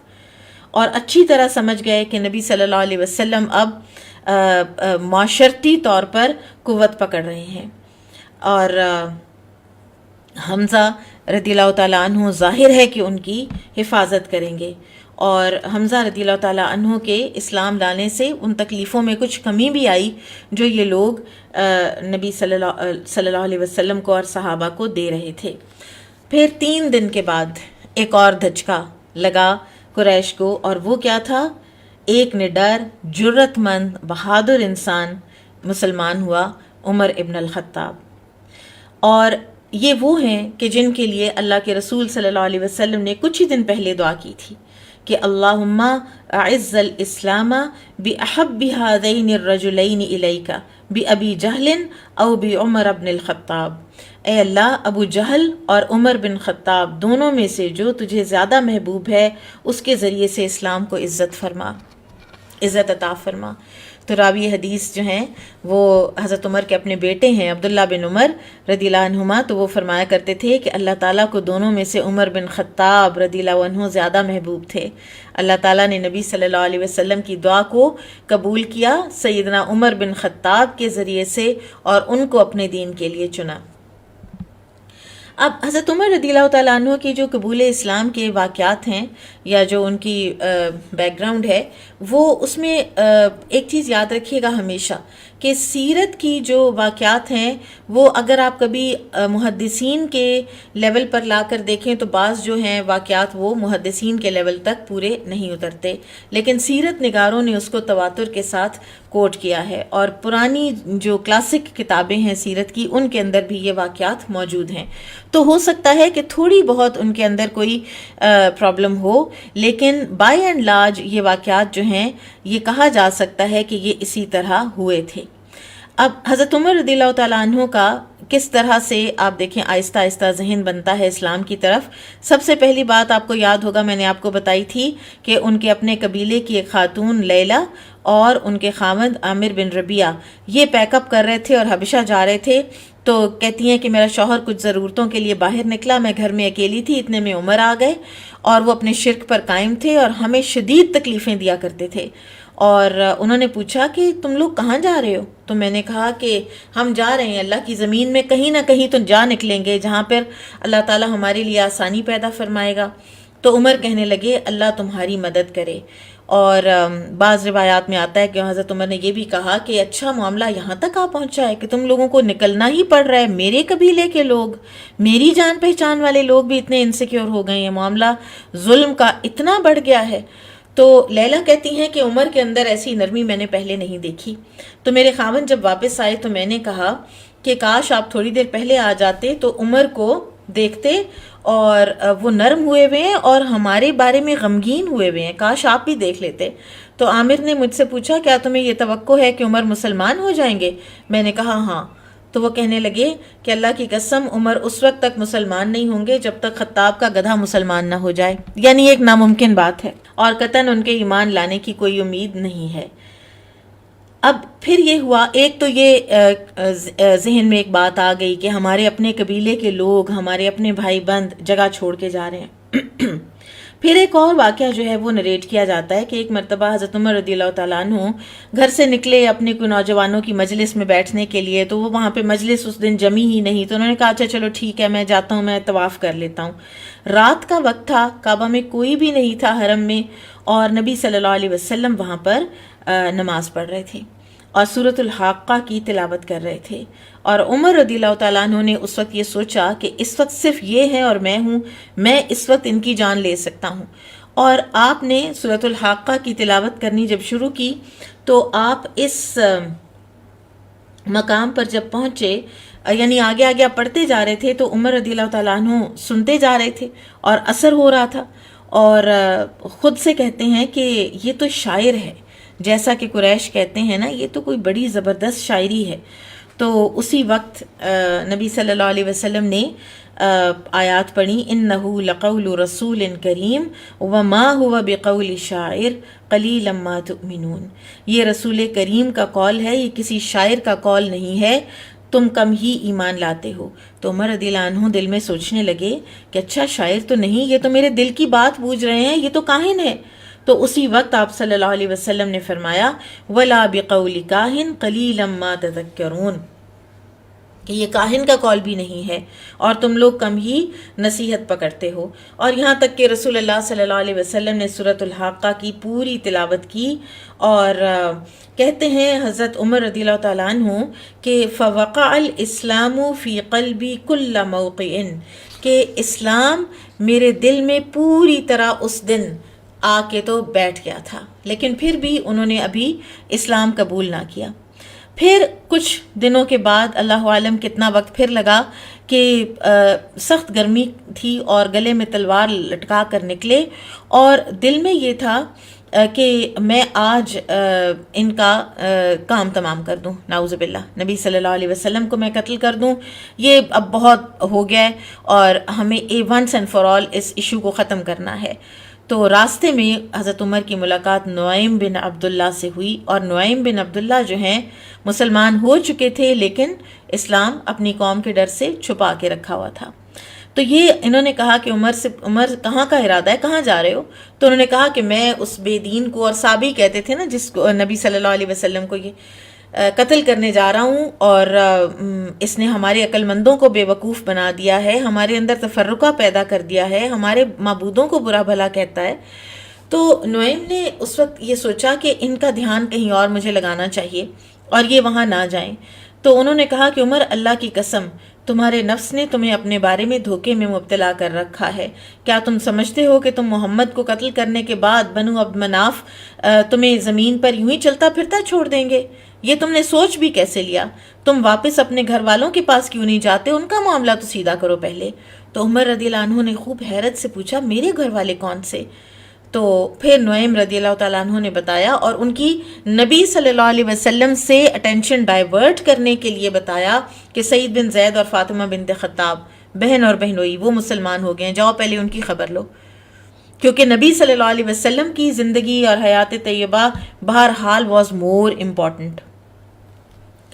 اب حضرت عمر کے غصے کی کوئی انتہا نہ رہی، اور وہ بہن اور بہنوئی کی طرف چل پڑے، اور وہاں پر خباب بن ارت بھی موجود تھے جو کہ دونوں میاں بیوی کو قرآن پڑھا رہے تھے۔ اور یہ کہا جاتا ہے کہ نبی صلی اللہ علیہ وسلم کا ایک طریقہ مبارکہ تھا کہ جب بھی کوئی نیا مسلمان ہوتا تو آپ صلی اللہ علیہ وسلم کسی کو مامور کرتے کہ اس کو قرآن پڑھائے۔ تو حضرت عمر جب پہنچے تو خباب بن ارت جو ہیں وہ قرآن پڑھا رہے تھے. سورہ طٰہٰ کی ابتدائی آیات تھیں جو کہ ان کو پڑھائی جا رہی تھیں. اب جب انہوں نے آہٹ سنی تو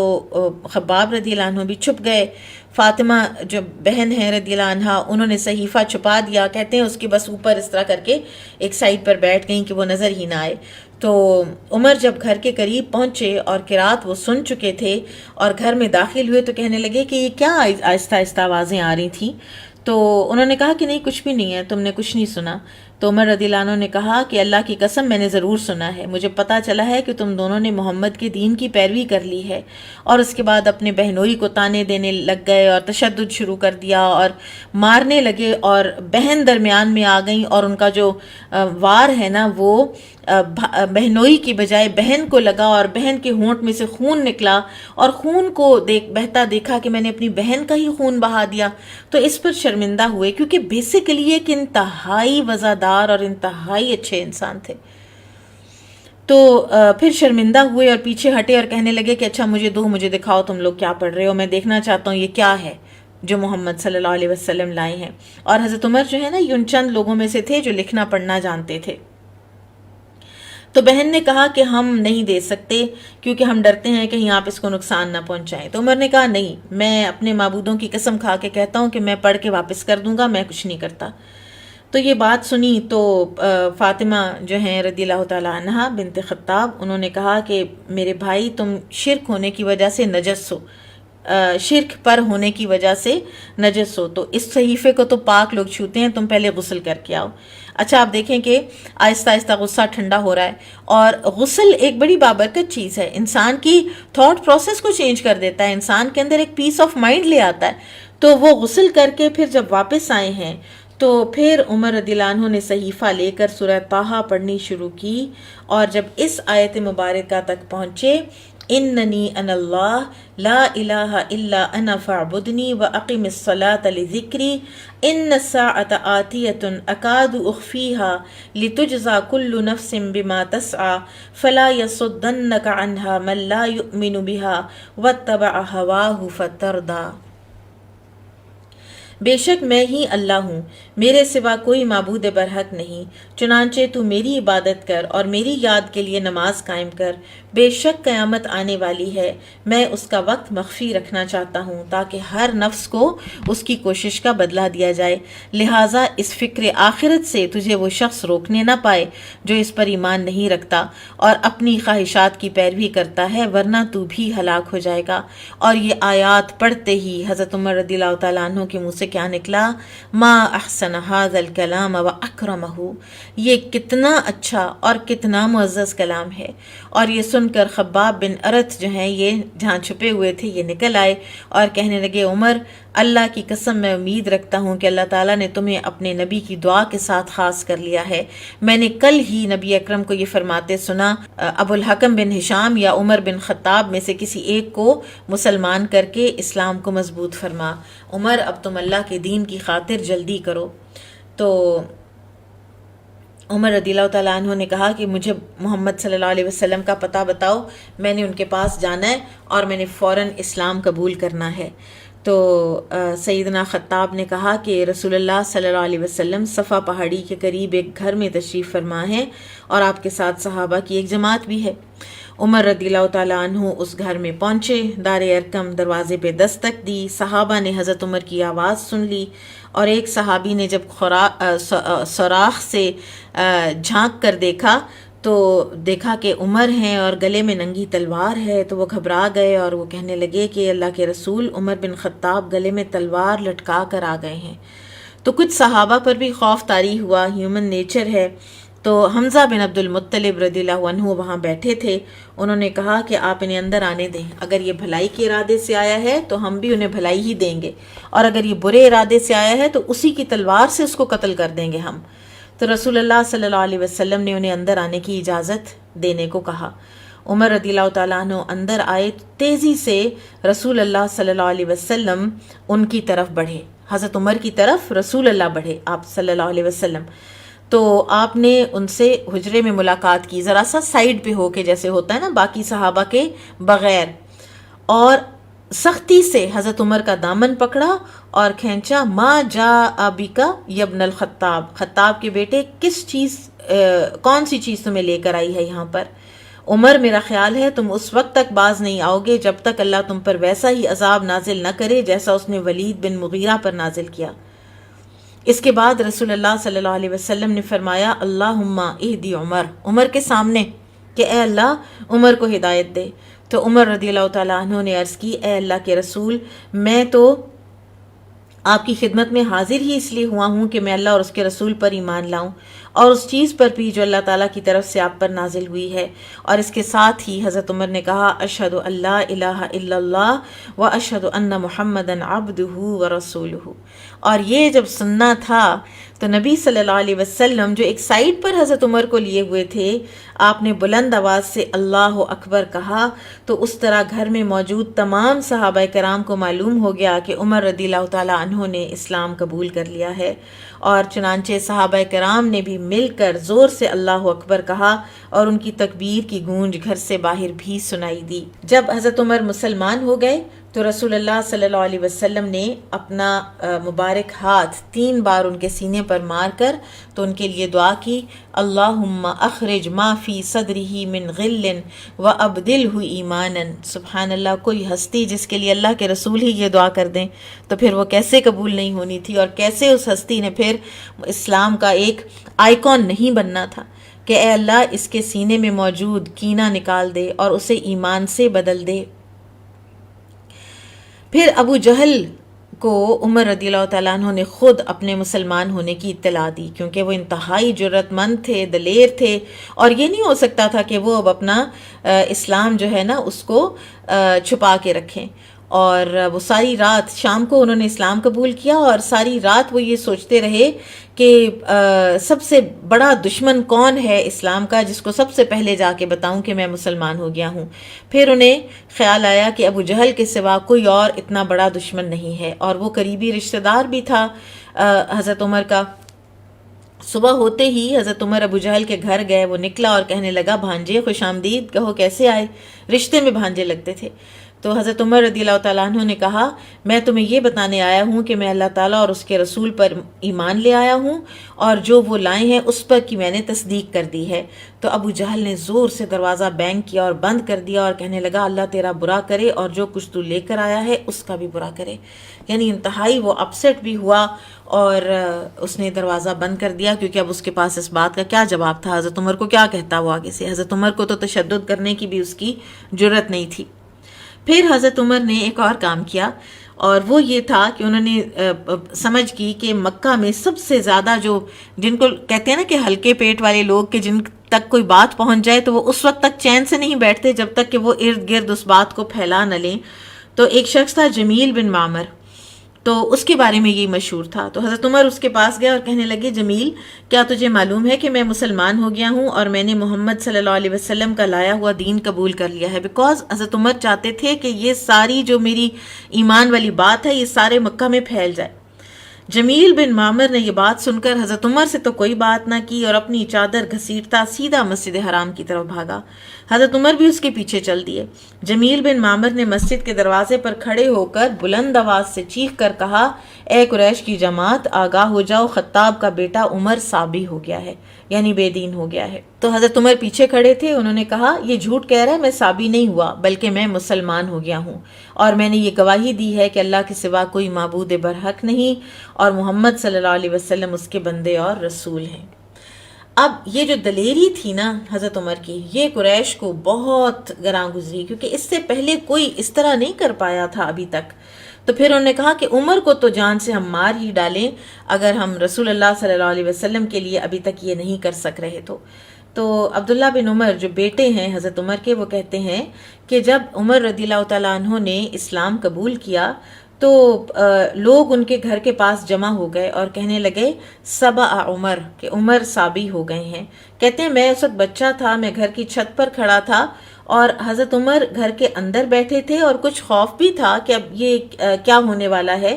تو اتنے میں عاص بن وائل سہمی، عمرو ابن العاص کا باپ، یہ مسلمان نہیں ہوا، لیکن ایک جو ہوتی ہے نا معاشرتی اور سوشل ایٹیکیٹس اور سوشلی کسی کے ساتھ ایک اچھا برتاؤ وہ تو ان لوگوں میں تھا. تو وہ آیا، کہتے ہیں حضرت عبداللہ بن عمر کہ وہ ایک دھاری دار یمنی چادر اور ریشمی گوٹے سے آراستہ کرتا پہنے ہوئے آیا، یعنی خوب وہ ویل ڈریسڈ یہ لوگ ہوتے تھے. اور اس نے آ کے پوچھا حضرت عمر سے کہ کیا بات ہے؟ تو عمر نے جواب دیا میں مسلمان ہو گیا ہوں اور تمہاری قوم مجھے قتل کرنا چاہتی ہے. تو عاص بن وائل نے کہا نہیں، یہ تمہیں کوئی نقصان نہیں پہنچا سکتے. وہ نکلا، اس نے کہا کہ میں نے ان کو پناہ دی ہے. حالانکہ لوگوں کا اتنا ہجوم تھا کہ عبداللہ بن عمر کہتے ہیں کہ پوری وادی باہر لوگوں سے بھری ہوئی تھی. تو عاص بن وائل نے کہا کہ عمر صابئی بھی ہو گیا نا، اگر تو بھی کوئی حرج نہیں، میں پناہ دیتا ہوں اور جاؤ تم اب اس کی طرف جانے کی کوئی راہ نہیں رکھتے.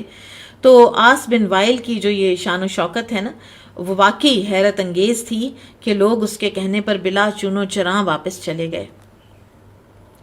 پھر عمر رضی اللہ تعالیٰ عنہ کے اسلام سے مسلمانوں کی جو عزت افزائی ہوئی وہ ہم بارہا دیکھ چکے ہیں کہ اس ایک شخص کے، اس ایک ہستی کے مسلمان ہونے کے بعد اسلام مضبوط ہوا، اسلام باعزت ہوا. اور عبداللہ بن مسعود فرماتے ہیں ما زلنا عزتا منذ اسلم عمر، جب سے عمر رضی اللہ عنہ مسلمان ہوئے ہم باعزت رہے. اسی طرح جس طرح وہ کفر میں سخت تھے، اب وہ اسلام میں بھی بڑے سخت تھے. اور انہوں نے اسلام قبول کرنے کے بعد رسول اللہ صلی اللہ علیہ وسلم سے پوچھا کہ اے اللہ کے رسول، ہم مر جائیں یا زندہ رہیں، کیا ہم حق پر نہیں؟ رسول اللہ صلی اللہ علیہ وسلم نے فرمایا بلا والذی نفسی بیدی انکم لعلی الحق ان متم و ان حییتم، کیوں نہیں، اس ذات کی قسم جس کے ہاتھ میں میری جان ہے، بلا شبہ تم حق پر ہو، چاہے تم مر جاؤ یا تم زندہ رہو. تو یہ سن کر حضرت عمر نے کہا کہ پھر چھپنا کیسا، یہ نمازیں اندر اندر کیسے؟ اس ذات کی قسم جس نے آپ کو حق کے ساتھ مبعوث فرمایا ہے، آپ ضرور باہر نکلیں. اور وہ رسول اللہ صلی اللہ علیہ وسلم کو 2 صفوں کے ساتھ لے کر باہر نکلے. ایک صف کو حمزہ رضی اللہ تعالیٰ عنہ لیڈ کر رہے تھے، دوسری کو عمر رضی اللہ عنہ،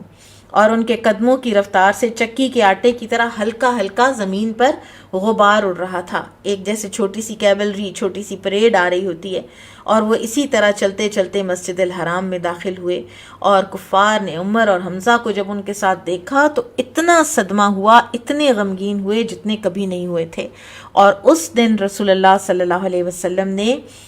حضرت عمر رضی اللہ عنہ کو فاروق کا لقب دیا تھا کہ وہ جس کے مسلمان ہونے سے فرق پڑ گیا.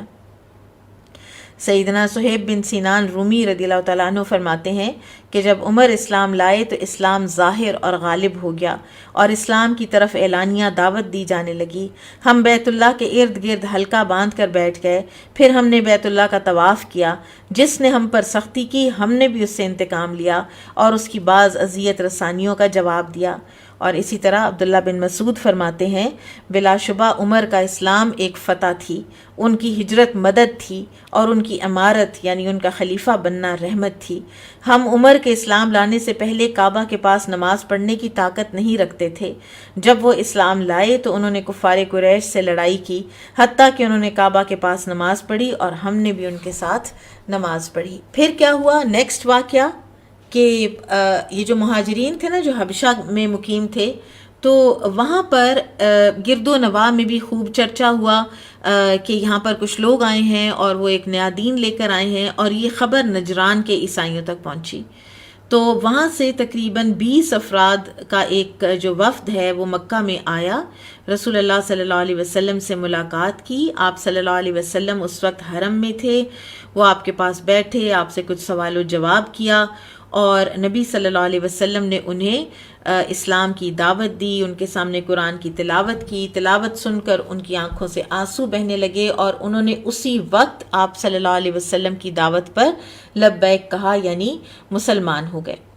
تو ابو جہل یہ دیکھ رہا تھا تو وہ اٹھا، ان کے پاس آیا اور کہنے لگا اللہ تمہارے قافلے کو برباد کرے، تمہیں تمہارے ہم مذہب لوگوں نے بھیجا جو تمہارے پیچھے ہیں کہ تم ان کے لیے اس شخص کی یعنی محمد صلی اللہ علیہ وسلم کی خبر معلوم کرو. ہم ابھی ان کے پاس تمہارے بیٹھنے سے مطمئن بھی نہیں ہوئے تھے کہ تم نے اپنا دین چھوڑ بھی دیا اور ان کی باتوں کی تصدیق کر بھی دی. ہم نے تم سے زیادہ بے وقوف لوگ کبھی نہیں دیکھے. تو نجران کے وفد نے کفار قریش کی باتوں کا کیا جواب دیا؟ سلام علیکم لا نبتغی الجاہلین، ہم جاہلوں سے بات نہیں کرتے، اور سلام کر کے ان سے الگ ہو گئے. اور اس کا ذکر سورۃ القصص کی آیت 52 سے لے کے 55 میں بھی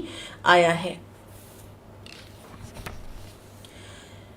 پھر کفار مکہ کو ایک اور ترکیب سوجھی، اور وہ یہ تھی کہ نبی صلی اللہ علیہ وسلم سے کوئی خرق عادت، کوئی بڑا معجزہ مانگا جائے.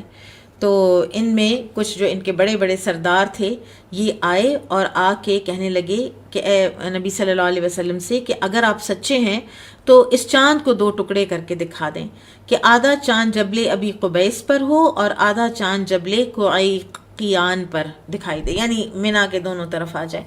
رسول اللہ صلی اللہ علیہ وسلم نے پوچھا ان فعلت تؤمنو، اگر میں ایسا کر دوں تو پھر تم ایمان لے آؤ گے؟ تو انہوں نے کہا ہاں. اور 14ویں کی رات تھی، نبی صلی اللہ علیہ وسلم نے اللہ تعالیٰ سے ہاتھ پھیلا کر دعا کی،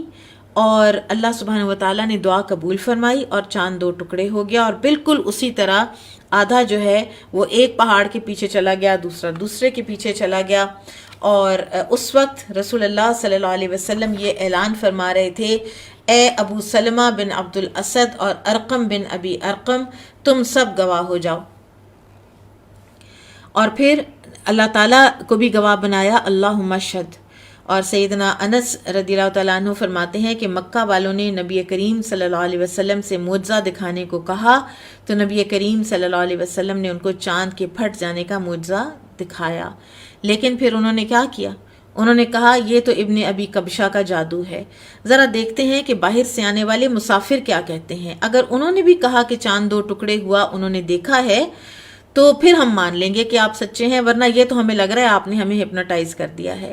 پھر اس کے بعد کفار قریش کے پاس جس جانب سے بھی کوئی مسافر آیا اس نے یہی بتایا کہ اس نے چاند کو 2 ٹکڑے ہوتے دیکھا. اور اس 2 ٹوک گواہی کے باوجود قریش نہ مانے اور ایمان نہ لائے. اور اس موقع پر اللہ سبحانہ وتعالی نے سورۃ القمر کی ابتدائی آیات نازل فرمائی، اقتربت الساعة وانشق القمر وإن يروا آية يعرضوا ويقولوا سحر مستمر. اور یہ معجزہ مدینہ سے ہجرت مدینہ سے تقریباً 5 سال پہلے رونما ہوا تھا. اس پر کچھ جو معجزات کا انکار کرنے والے لوگ ہیں وہ انکار بھی کرتے ہیں، لیکن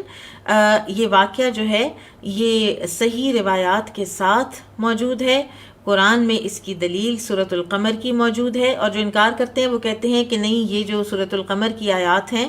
یہ قیامت کے وقت ہی ہیں، جیسے اذا الشمس کورت کہا گیا ہے تو اسی طرح یہاں پر وانشق القمر کہا گیا ہے. تو لیکن جب سورج لپیٹ دیا جائے گا قیامت کے وقت، تو اس وقت لوگ تو یہ نہیں کہیں گے کہ سحر مستمر، یہ کوئی جادو ہے جو چلتا آ رہا ہے. یہ تو صاف پتہ چل رہا ہے کہ اس وقت انہوں نے کوئی چیز دیکھی ہے چاند کے پھٹنے کی، اور پھر انہوں نے کہا ہے کہ یہ تو جادو ہے.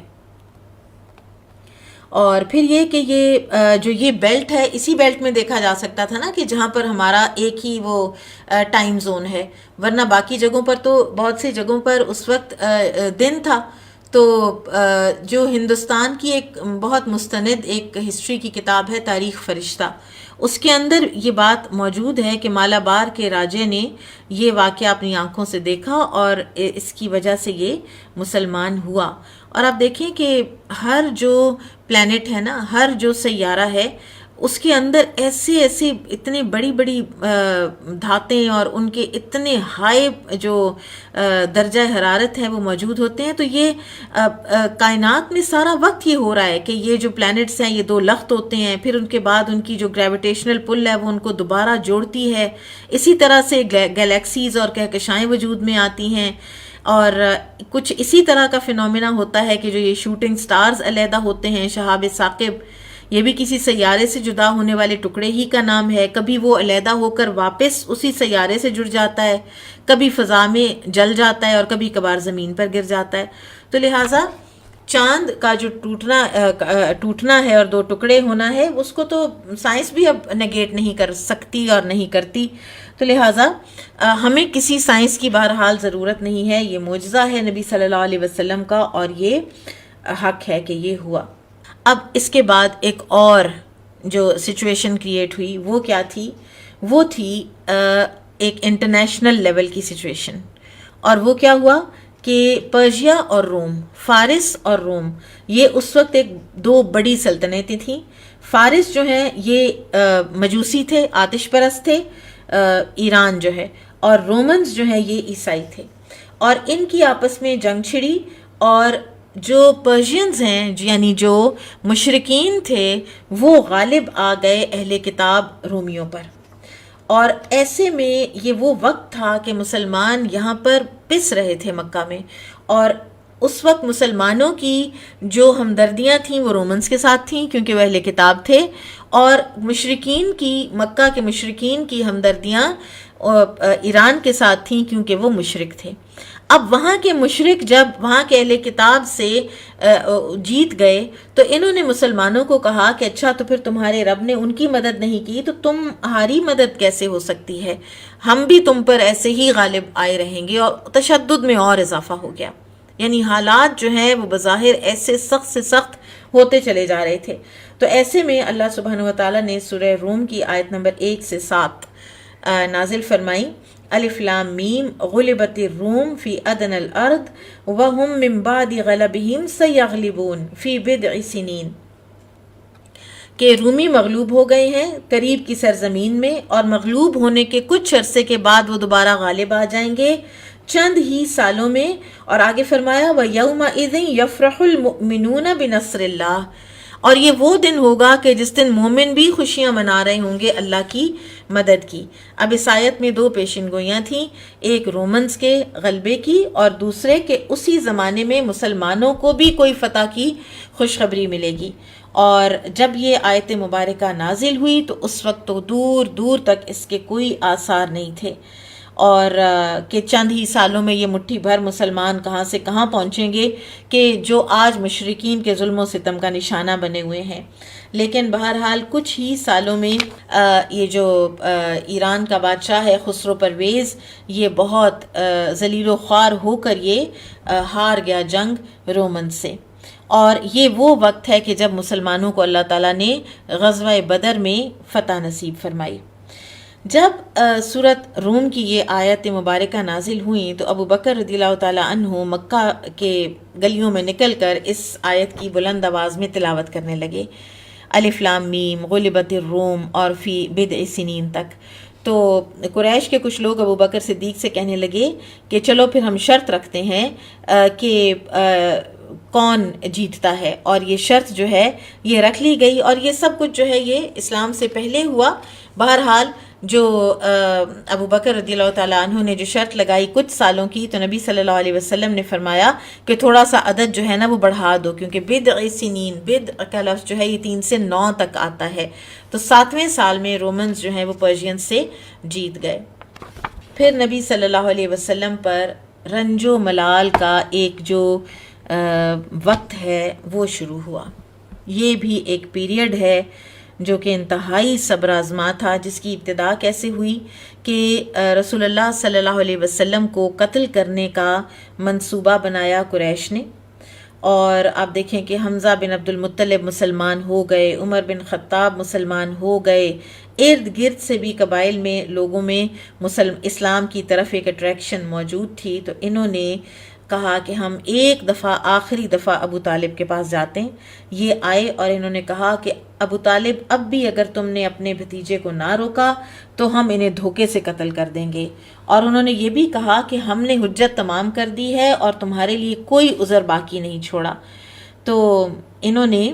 اس ناپاک منصوبے کو پورا کرنے کے لیے بنو ہاشم سے رابطہ کیا اور ان سے کہا کہ ہم سے ڈبل ٹرپل 4 ٹائمز تم دیت لے لو. قریش کے علاوہ کوئی اور شخص ہوگا جو ان کو قتل کرے گا اور ہمیں بھی راحت پہنچے گی اور تمہیں بھی راحت پہنچے گی. بنو ہاشم نے یہ پیشکش ٹھکرا دی. بنو ہاشم میں جو مسلمان تھے انہوں نے تو ٹھکرائی ہی، بنو ہاشم کے کفار نے بھی ٹھکرائی، کیونکہ قبائلی جو عصبیت ہے اور قبائلی جو ایک نیٹ ورک تھا وہ بہرحال بہت سٹرونگ تھا، اور رسول اللہ صلی اللہ علیہ وسلم کے معاملے میں کسی قسم کی سودے بازی نہ کی، اور بنو مطلب نے بھی بنو ہاشم کا ساتھ دیا. پھر ابو طالب نے جب یہ دیکھا کہ قریش نبی صلی اللہ علیہ وسلم کو قتل کرنے پر تلے ہوئے ہیں تو انہوں نے بنو ہاشم اور بنو مطلب کو جمع کیا اور کہا کہ کچھ عرصے کے لیے نا مکہ سے ہم نکل جاتے ہیں، اور وہ ایک گھاٹی تھی مکہ کے باہر، اور وہاں پہ ہم سارے چلے جاتے ہیں۔ تو یہ سب کے سب مسلمان اور کافر سارے کے سارے وہاں جا کر تو پناہ گزین ہو گئے، اور نبی صلی اللہ علیہ وسلم کو یہ باقاعدہ پروٹیکٹ کرتے تھے۔ آپ صلی اللہ علیہ وسلم کی سونے کی جگہ بھی ایسی بنائی جاتی تھی کہ یہ کفار حملہ نہ کریں، اور سب گئے سوائے ابو لہب کے۔ اب جب قریش کو یہ معلوم ہوا کہ یہ سب متحد ہو کر رسول اللہ صلی اللہ علیہ وسلم کی حفاظت پر ڈٹ گئے ہیں، بنو ہاشم اور بنو مطلب، چاہے مسلمان ہیں چاہے کافر، اب یہ تو وہ ایکسپیکٹ ہی نہیں کر رہے تھے کہ یہ بھی ہو سکتا ہے، تو پھر انہوں نے خیف بنی کنانہ میں اکٹھے ہو کر جو ہے نا ایک پلان بنایا، اور یہ خیف بنی کنانہ کا ذکر آگے چل کر وادی جو حنین کا غزوہ ہے اس وقت آپ صلی اللہ علیہ وسلم نے کیا بھی تھا ذکر کہ ہم کل خیف بنی کنانہ میں ٹھہریں گے، جہاں انہوں نے یعنی کفار نے میرے خلاف معاہدہ کیا تھا۔ بہرحال انہوں نے اب قتل کا منصوبہ ترک کر دیا، کیونکہ قتل اب یہ کر نہیں سکتے تھے۔ پھر ایک اور خوفناک سازش انہوں نے تیار کی جو کہ عربوں کے مزاج کے ہی خلاف تھی، اور وہ کیا سازش تھی کہ بنو ہاشم کا اور بنو مطلب کا مکمل بائیکاٹ، اور آپس میں یہ مشورہ کیا کہ ہم ان کے خلاف ایک دستاویز لکھیں گے، نہ ہم ان کے ساتھ کوئی رشتہ داری کا تعلق رکھیں گے، نہ شادیاں کریں گے، نہ خرید و فروخت کریں گے، ان کے گھروں میں نہیں جائیں گے، اٹھیں بیٹھیں گے نہیں، اور یہ بائیکاٹ اس وقت تک جاری رہے گا جب تک کہ وہ رسول اللہ صلی اللہ علیہ وسلم کو قتل کے لیے ہمارے حوالے نہ کر دیں۔